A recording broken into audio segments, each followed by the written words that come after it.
Good morning, students. In the previous lecture, we have studied about the digestion and absorption, and in that we have studied about the nutrition and the human digestive system. And today we will study the different organs present in human digestive system in detail. And first of all, we will describe about the mouth. सबसे पहले हम यहाँ पर mouth को आज discuss करेंगे कि mouth है क्या। जैसे कि आपको सभी को पता है कि हम माउथ की हेल्प से फूड को इंजेस्ट करते हैं, लेकिन जब हम स्ट्रक्चर की बात करते हैं तो यहाँ पर जो स्ट्रक्चर है वो एक स्लिट लाइक स्ट्रक्चर है which is guarded by lips, जिसको हम क्या कहते हैं, माउथ कहते हैं। तो माउथ क्या हुआ, it is a slit like structure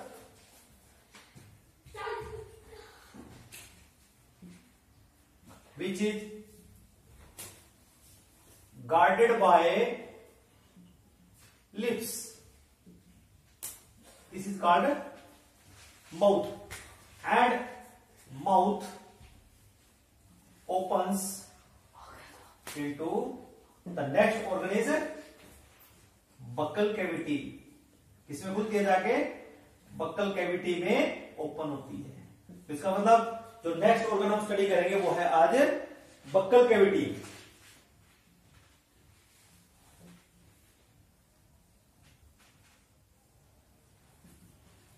अब देखिए, बक्कल कैविटी का एक और दूसरा नाम है जिसको हम कहते हैं ओरल कैविटी।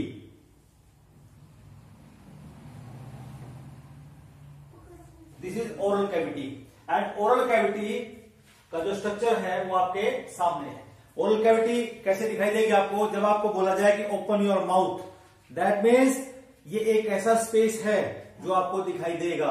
अगर हम बोला जाए यहाँ पे कि इसको कैसे डिफाइन करें, what is buccal cavity, what will be your answer, तो मैं इसका आंसर क्या दूंगा, तो आंसर ये होगा कि इट इज अ स्पेस, ये एक स्पेस है which is bounded by upper jaw and lower jaw, और you can say upper palate and lower palate and bilateral side by cheeks. This is called buccal cavity, and buccal cavity comprises the different structures in it. As you are able to see in this diagram, ये आपके पास एक open mouth है और ये आपके पास buccal cavity दिखाई दे रही है, और इस बक्कल कैविटी में आपको डिफरेंट रीजन्स और डिफरेंट ऑर्गन्स यहाँ पर दिखाई दे रहे हैं। सबसे पहले अगर हम बात करते हैं तो बक्कल कैविटी में आपको हम पैलेट की बात करेंगे। पैलेट मीन्स अपर पैलेट की बात करेंगे और लोअर पैलेट की बात करेंगे। सबसे पहले हम अपर पैलेट की बात कर लेते हैं। देखिए, यहां पर एक हार्ड पैलेट होता है और दूसरा सॉफ्ट पैलेट है। दोनों में क्या डिफरेंस है पहले वो देखिए। जब भी हम हार्ड पैलेट की बात करते हैं तो ये एक एंटीरियर पार्ट है, और जो सॉफ्ट पैलेट है ये पोस्टीरियर पार्ट होता है पैलेट का। यहां पर ये रिजिज प्रेजेंट होते हैं, transverse ridges are present at the upper palate. आप इसको अपनी टंग से टच करके महसूस कर सकते हैं रिजिज को, और ये रिजिज जितने एरिया में होते हैं उस एरिया को हम क्या कहते हैं, हार्ड पैलेट। और उसके बाद जिन एरियाज में यहां पर ये ट्रांसवर्स रिजिज प्रेजेंट नहीं है या ये रूगे प्रेजेंट नहीं है, उनको हम क्या कहते हैं, सॉफ्ट पैलेट। और इसका जो एक लास्ट एंड है जो बिल्कुल एक हैंग करता है पीछे की तरफ, इस पार्ट को हम कहते हैं uvula. What do you call it? It is called uvula, which hangs in our pharynx anterior part, posterior part. After that, you are able to see here, that is the second part is tongue. अब जरा हम इस टंग को detail में कर लेते हैं। अब जैसे टंग क्या है, हम सभी को पता है कि टंग क्या है, एक मस्कुलर ऑर्गन है। कैसा है? मस्कुलर ऑर्गन है, ठीक है, सेंसिटिव है, सेंसिटिव पार्ट है, और इसके ऊपर क्या होती है, बियर्स द टेस्ट बड्स। क्या प्रेजेंट होती है? Taste bud are present on the tongue, and we are able to taste the different kind of foods with the help of this tongue. Now if we talk about the tongue, it is present in this buccal cavity at the lower palate. जो lower palate है उसके floor पर हमारी muscular टंग present होती है, which is firmly attached by the structure which is called lingual frenulum. Which controls the movement of the टंग। और उसके बाद हम देखते हैं कि जो टंग है उसके डिफरेंट एरियाज हैं, उसके ऊपर कुछ पैपिले प्रेजेंट होते हैं। टंग के ऊपर क्या प्रेजेंट होते हैं? Different papillae. पैपिला क्या है? सबसे पहले these are the little projection which are present on the surface of the tongue. Papilla क्या है? Little projections. ये एक लिटिल प्रोजेक्शंस हैं जो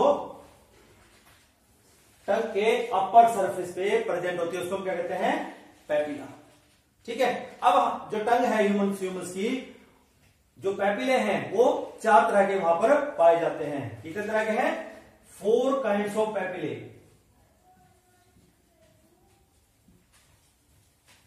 found in human tongue. Now we will study these human papillae one by one, and these papillae bears the taste bud on it. सबसे पहले हम लेंगे यहां पर फर्स्ट पैपिला इज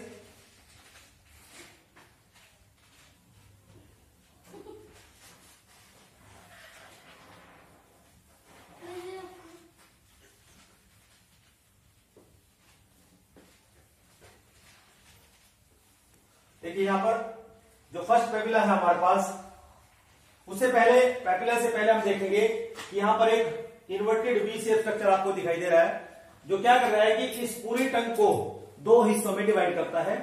एक पोस्टीरियर पार्ट हो जाता है और एक एंटीरियर पार्ट हो जाता है।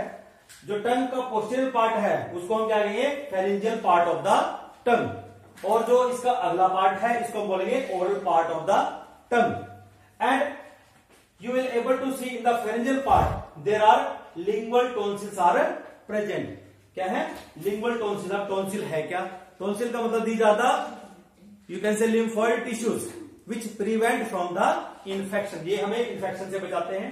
फिर आप देखिए कि यहां पर जो सबसे पहला हमारे पास पैपिला है, सबसे पहला पैपिला होता है vallate papilla, as you are able to see in the diagram. Vallate papillae, और इनको हम दूसरा नाम देते हैं circum wallet papilla.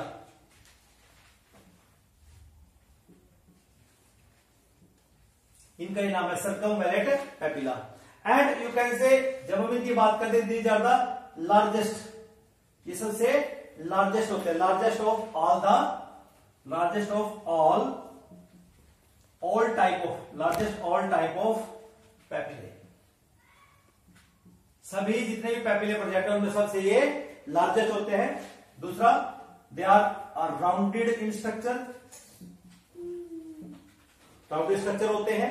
And their number is 8 to 12 in number, 8 से 12 इनका नंबर होता है। And each papilla bear, each vallate papilla bear 100 taste buds. अब ये जो टेस्ट बड है they are present on the papilla, जिसके कारण आपको टेस्ट का पता लगता है। नेक्स्ट आता है हमारे पास इसके जो नेक्स्ट पैपिला है that is folate papilla. Second is folate papilla. देखिए आप डायग्राम में देख सकते हैं फोलिएट पैपिले। ये देखिए आप, ये फोल्ड्स जो हैं बिल्कुल साइड्स पे आपको दिखाई देंगे। लेकिन जब हम ह्यूमन बींग्स की बात करते हैं तो ये उनमें डीजेनरेट होते हैं। They are degenerated in human beings, degenerated in human beings. They do not bear any taste bud, do not bear any taste bud. इनके ऊपर कोई टेस्ट बड प्रेजेंट नहीं होती। Their number is 4 to 5 in number. इनका जो number है वो 4 to 5 के करीब होता है। तो आप जैसा कि देख रहे हैं कि these are the folds which are present on the upper surface of the tongue. Next third papilla is, जब हम थर्ड पैपिला में जाते हैं, it is filiform papilla.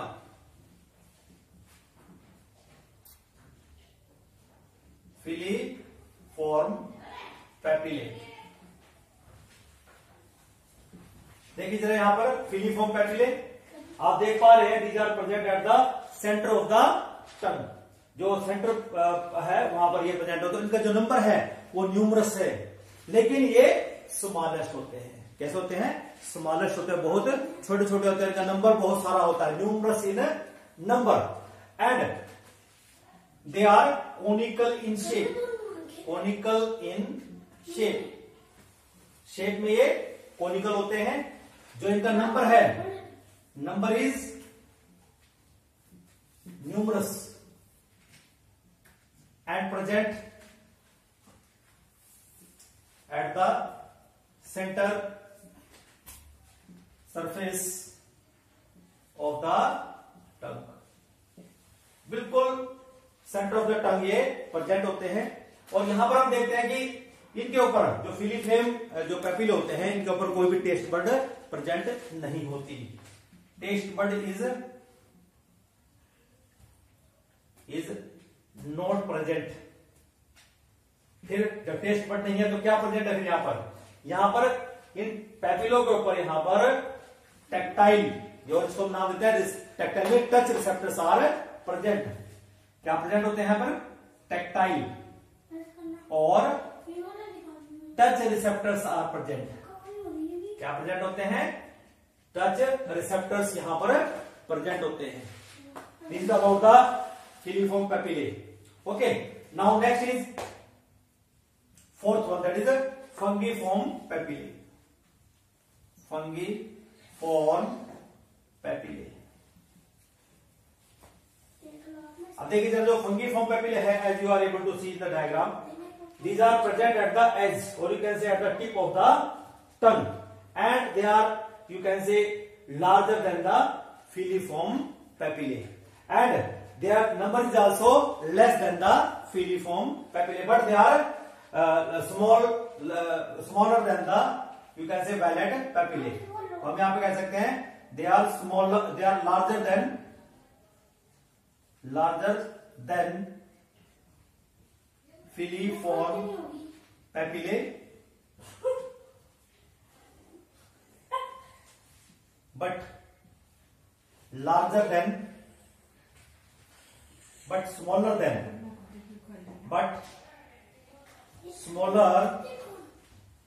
than the valid papillae. Okay, their number is less than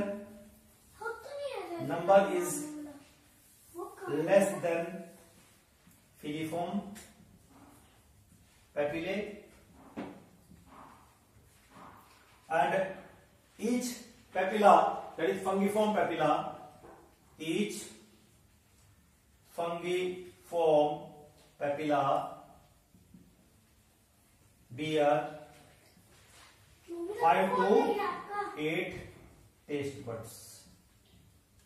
5 to 8 taste buds यहां पर present होते हैं। This is about the tongue. जो टंग है उसके ऊपर ये डिफरेंट रीजन्स प्रेजेंट होते हैं। One more thing is there are different areas we have divided, कि that this area is able to taste the sweet and this area is able to taste the salt and this area is able to taste the sour and this one is the bitter. Whenever you eat, कोई भी आप bitter चीज खा लेते हैं, suppose आपने खीरा खाया है, आप उसको जो हमारी टंग का जो एंटीरियर पार्ट है उससे आप नहीं टेस्ट का पता लगे, कड़वी होगी। जब आप उसको खाएंगे और आप उसको स्वेलो करने की कोशिश करेंगे तो लास्ट में जाके, क्योंकि उनकी जो टेस्ट बड्स हैं they are present at the behind part of the tongue. In this way these are the different areas of the, you can say these are the taste areas present on the human tongue. Okay, now next structure present in the buccal cavity is the teeth. Now we are going to study detail about the, you can say, teeth. अब देखिए जो teeth है ये एक ऐसा structure है जो सबसे हार्डेस्ट पार्ट या हम हार्डेस्ट बोन की जो बात करते हैं हमारी बॉडी का ये इंक्लूड होता है। सबसे पहले हम देखते हैं जो टीथ हैं वो कितने तरह के होते हैं।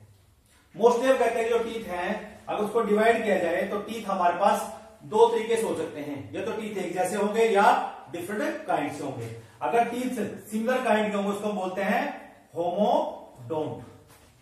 क्या बोलेंगे? Homodont teeth. और अगर वो डिफरेंट काइंड के उसको क्या बोलेंगे? Heterodont type. यानी कि हमारे पास दो तरह के टीथ हो सकते हैं, होमोडोंट एंड हेट्रोडोंट। जब हम होमोडोंट की बात करते हैं कि ये ऐसे ऑर्गेनिज्म होती है similar kind of teeth, similar kind of teeth are present like in shark, आप देखते हो, ठीक है ना।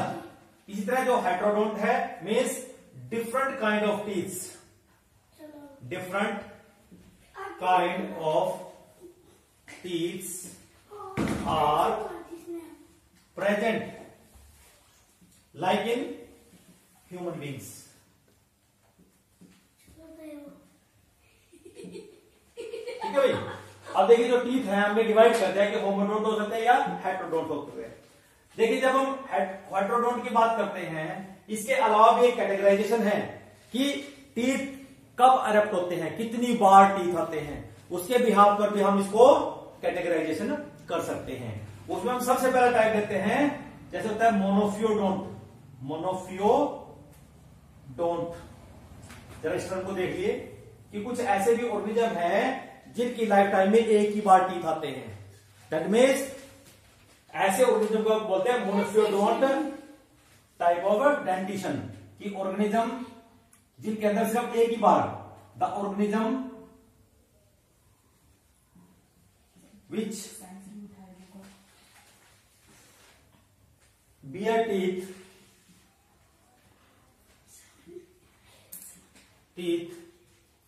once in a lifetime। इस तरह की जो कंडीशन होती है उसको हम बोलते हैं monophyodont. As you are able to see in the, you can say whale and कुछ हमारे पास शार्क भी होती हैं जिनको हम मोनोफियोडोंट बोलते हैं। फिर दूसरा हमारे पास आता है डिफियोडोंट। डिफियोडोंट का मतलब होता है कि ये एक ऐसी कंडीशन है ऑर्गेनिज्म के अंदर की जो टीथ हैं वो दो बार आए। That means the organism which bear teeth twice in their lifetime. जैसे हम देखते हैं कि ह्यूमन बींग्स में एक बार मिल्क टीथ आते हैं और दूसरी बार में परमानेंट टीथ आते हैं। ऐसी कंडीशन को हम क्या कहते हैं? Diphyodont. Means teeth comes twice in lifetime, कि जो टीथ हैं लाइफ में दो बार आए उसको हम क्या कहते हैं?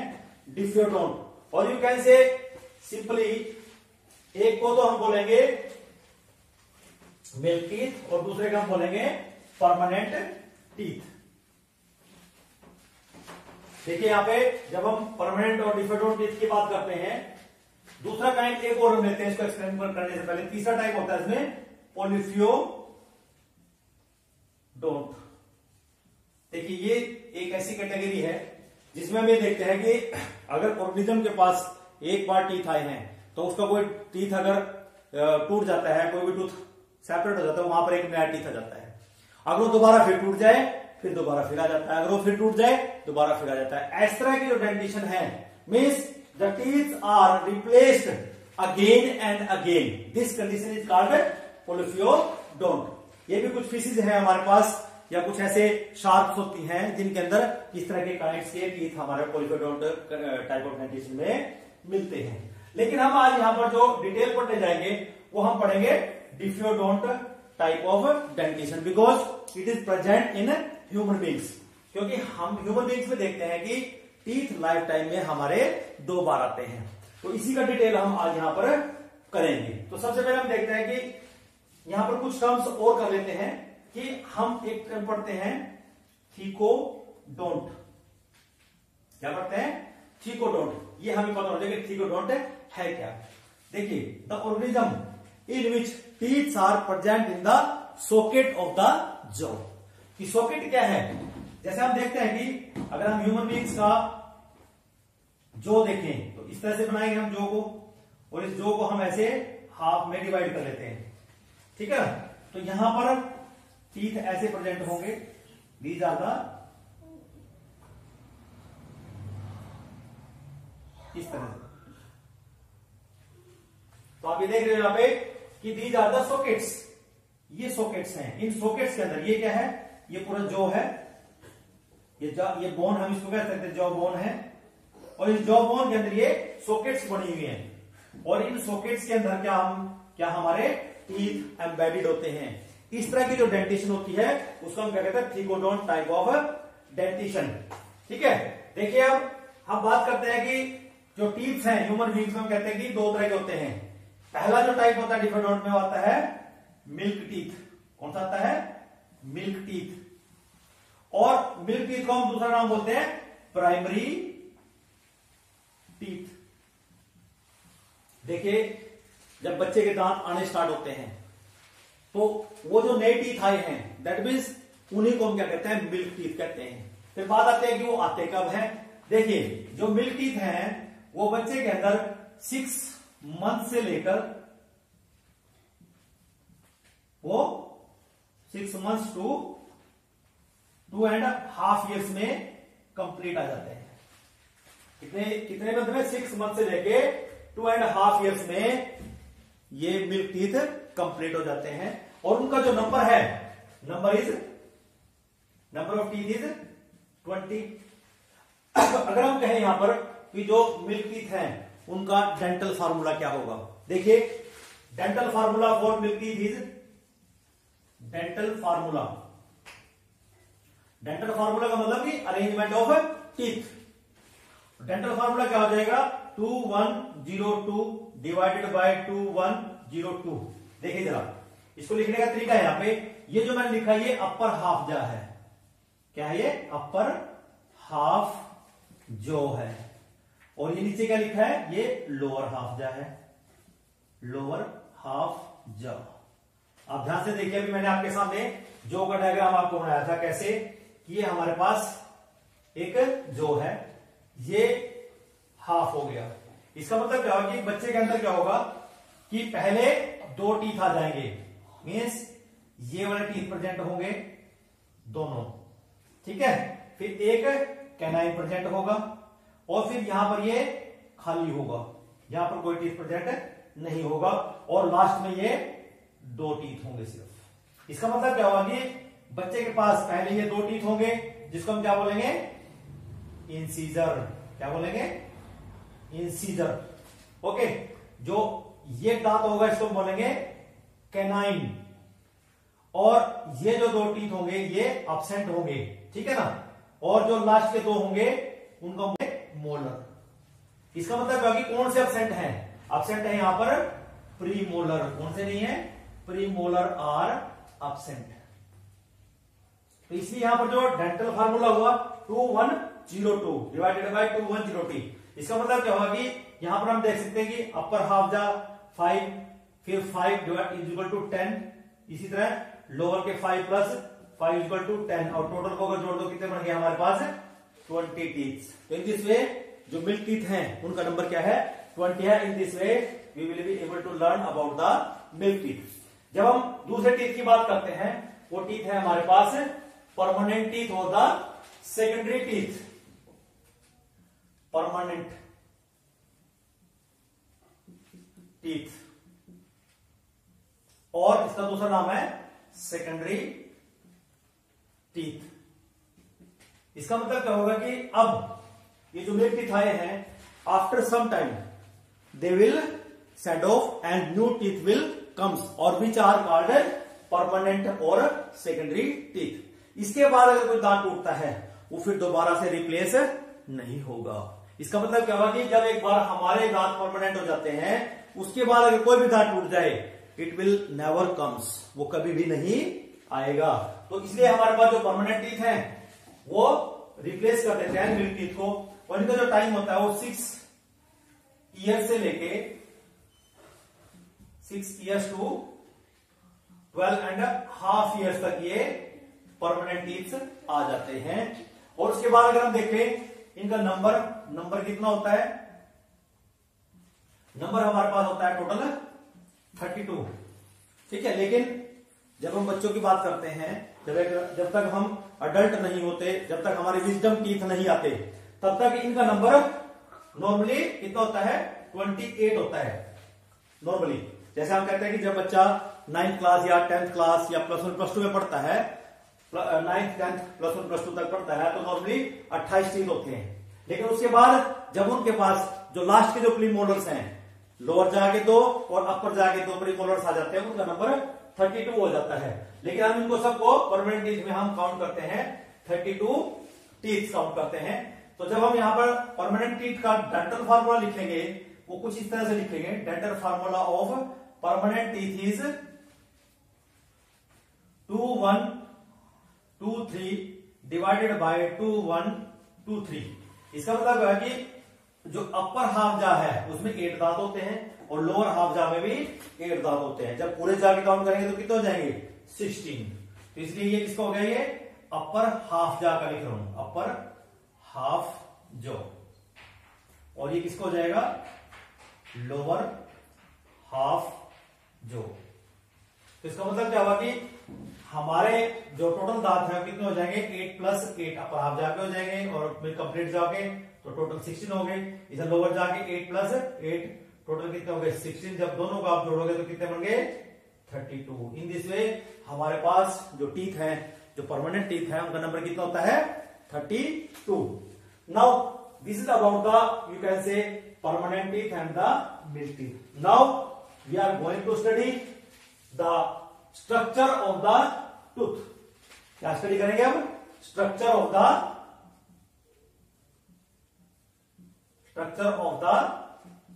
टूथ की एक टूथ का स्ट्रक्चर हम स्टडी करेंगे,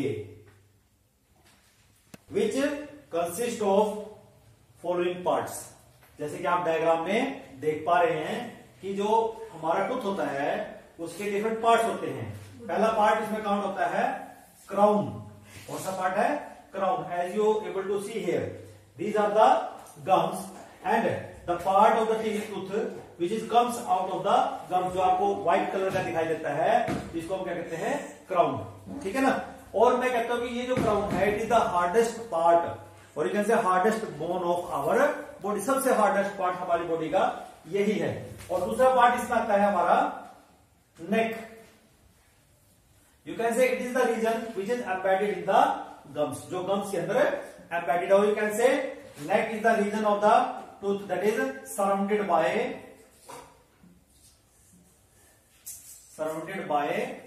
गम्स। ठीक है ना। और तीसरा रीजन हमारे पास आ जाएगा root. Roots, these are the, you can say, embedded in socket of jaw। तो ये हमारे पास मेन 3 जो पार्ट्स होते हैं टीथ के। और जो फर्दर और स्ट्रक्चर यहाँ पर टीथ में प्रेजेंट होते हैं, वो हमारे पास जो व्हाइट पार्ट हम बाहर की तरफ देखते हैं, उसमें सबसे हार्डेस्ट पार्ट होता है एनेमल।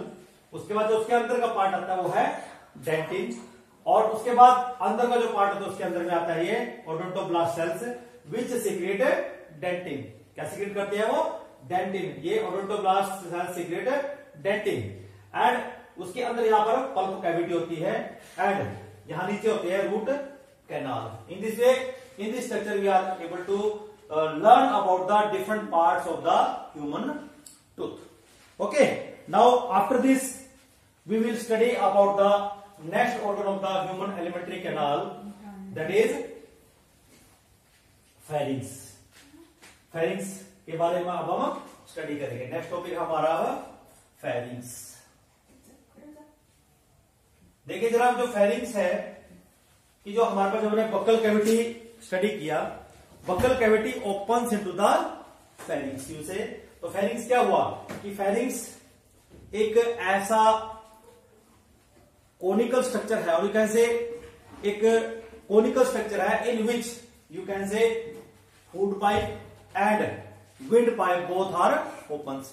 और इस फेरिंग्स पार्ट के डिफरेंट पार्ट्स हमारे पास हो जाते हैं। पहला पार्ट अगर हम देखें तो पहला पार्ट हमारे पास हो जाता है नेजोफेरिंग्स। नेजोफेरिंक्स। नेजोफेरिंक्स का मतलब क्या हुआ कि जब हम ये देखते हैं कि हमारे पास, जब हम स्ट्रक्चर देखते हैं कि ये हमारे पास कोई स्ट्रक्चर है नेजोफेरिंक्स का, अगर हम बनाएं, ये हमारे पास माउथ हो जाएगा इस तरह से। तो इसका मतलब कि ये हमारे पास यहां से ऐसे ये नेजल चैम्बर ऐसे जा रहा है और यहां पर ये पैलेट है,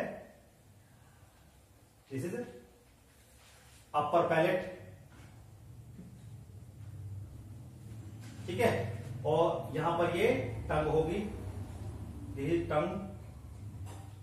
इसका मतलब क्या होगी, यहां पर इस तरह से होगा। तो ये हमारे पास जो ये स्ट्रक्चर है, ये जो एरिया है, दिस इज कॉल्ड नेजोफेरिंक्स। और इस नेजोफेरिंक्स एरिया में यहां पर क्या होता है, अस्टेचियन ट्यूब ओपन होती है, अस्टेचियन ट्यूब। अस्टेचियन ट्यूब क्या है, ये एक ऐसा स्ट्रक्चर है जो हमारे मिडल ईयर से हमारे फेरिंग्स को कनेक्ट करता है। ओके, आफ्टर दैट यहां पर अब क्या होगा कि एक इस तरह से सबसे फ्रंट पे हमारी यहां पर ये लैरिंग्स होती है, जिसको हम वॉइस बॉक्स कहते हैं, लैरिंग्स। एंड यहां पर एक स्ट्रक्चर होता है, एक मेम्ब्रेन लाइक स्ट्रक्चर जिसको हम बोलते हैं, जो क्या करता है, यहां पर गाइड करता है कि जब हम फूड को स्वेलो करते हैं तो वो फूड को इस फूड पाइप, ये विंड पाइप, इसको हम क्या बोलेंगे, विंड पाइप भी बोल सकते हैं, इसमें नहीं जाने देगा, इसको कवर कर लेगा। इसका मतलब क्या होगा, इस स्ट्रक्चर को हमने नाम दिया है ग्लोटिस। क्या नाम दिया है, ग्लोटिस। और इस स्ट्रक्चर को हमने नाम दिया है एपिग्लोटिस। और ये जो बिहाइंड पार्ट आ गया हमारा, ये आ गया ईजोफेगस। तो इसलिए मैंने स्टार्टिंग में बोला कि हमारे पास जब फेरिंग्स की हम बात करते हैं, फेरिंग्स में जो दोनों ओपनिंग है, मीन्स जो हमारी ईजोफेगस, जिसको हमने फूड पाइप भी बोल सकते हैं, या हम जो विंड पाइप है, इन दोनों की ओपनिंग जो है इस कोनिकल स्ट्रक्चर में ओपन होती है। दूसरा हम देखते हैं कि इसका जो दूसरा, ये तो हो गया नेजोफेरिंग्स। दूसरा पार्ट आता है ओरोफेरिंग्स, कि ये जो रीजन है जब हम फूड को स्वेलो करते हैं, ये जो पार्ट होता है, इसको हम बोलते हैं ओरोफेरिंग्स। ओरोफेरिंग्स, ठीक है। और इसके बाद ये जो रीजन आता है, जहां पर हम बोलते हैं, जहां पर लैरिंग्स हमारी जाती है, इसको बोलते हैं लैरिंगोफेरिंग्स। लैरिंगोफेरिंग्स। इस तरह से हमारे पास जो फेरिंग्स हैं उसके 3 टाइप यहां पर होता है, लैरिंगोफेरिंग्स। ओके, अब जब हम फेरिंग्स के बारे में देखते हैं कि फेरिंग्स के फंक्शन क्या होंगे, हम ये कह सकते हैं कि जो नेजोफेरिंग्स है, या जो हमारे पास जो ओरोफेरिंग्स है और जो लैरिंगोफेरिंग्स है, they help, you can say convey the food to the oesophagus. ये ईजोफेगस को कन्वे करते हैं फूड को ड्यूरिंग स्वेलिंग। यहां पर जो फेरिंग्स है उसमें जो फूड है वो ईजोफेगस को कन्वे कर दिया जाता है। इसके बाद देखिए हमारे पास नेक्स्ट ऑर्गन आता है, दैट इज ऊजोफेगस। अब हम ऊजोफेगस स्टडी करेंगे, ऊजोफेगस। देखिए ऊजोफेगस के बारे में आप सभी जानते हैं कि इसको हम क्या कहते हैं, दूसरा नाम, इसको हम फूड पाइप के नाम से भी जानते हैं। किसके नाम जानते हैं, फूड पाइप। देखिए ये फूड पाइप, ये एक ऐसा पाइप लाइक स्ट्रक्चर है जो क्या करता है, फूड को कन्वे करता है from pharynx to the stomach. इसका मतलब क्योंकि जो ऊजोफेगस है, it is a tubular structure. ऐसा स्ट्रक्चर है ट्यूबुलर स्ट्रक्चर, ठीक है ना, जो क्या करता है, convey food to the stomach. एक पाइप लाइक स्ट्रक्चर है। अगर इसकी लेंथ देखी जाए, it is about 25 centimetre in length. और इसको डिवाइड किया जाता है यहां पर डिफरेंट रीजन्स में, कि अगर हम बात करते हैं डिफरेंट रीजन क्या होंगे इसके, it can be divided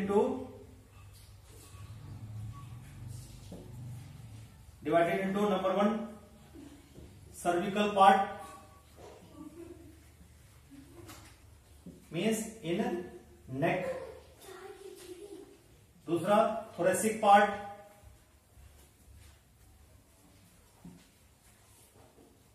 means chest region,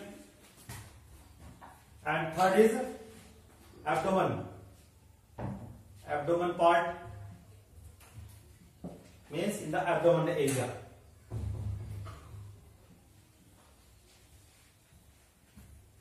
तो इन दिस वे इसके 3 पार्ट होते हैं, दैट इज सर्विकल पार्ट जो नेक से, दूसरा थोरेसिक पार्ट जो हमारे चेस्ट से जा रहा है, और जब ये चेस्ट से जा रहा है इसका मतलब क्या होगा, जो हमारे हार्ट होगा और हमारा जो विंड पाइप होगा उसके बिल्कुल ठीक पीछे से ये ईजोफेगस हमारी स्टमक की तरफ जाती है और डायफ्राम को इनर्वेट करके ये स्टमक में एंटर हो जाती है।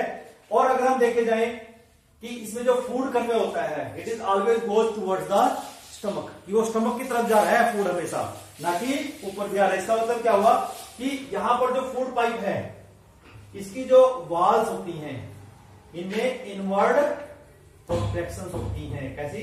ये जो वॉल है इनमें क्या होते हैं, इनवर्ड कॉन्ट्रैक्शंस होती हैं। Inward contractions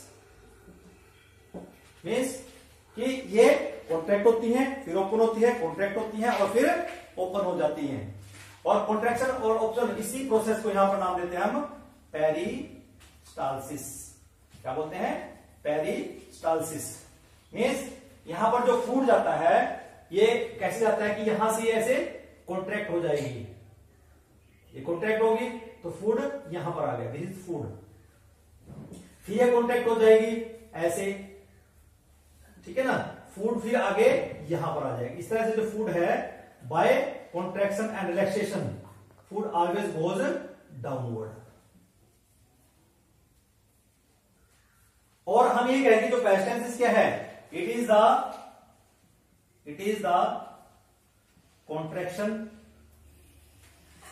and relaxation of esophagus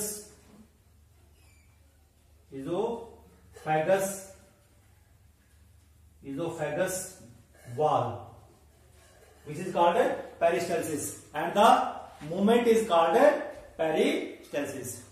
आज के लिए इतना ही, धन्यवाद, थैंक यू।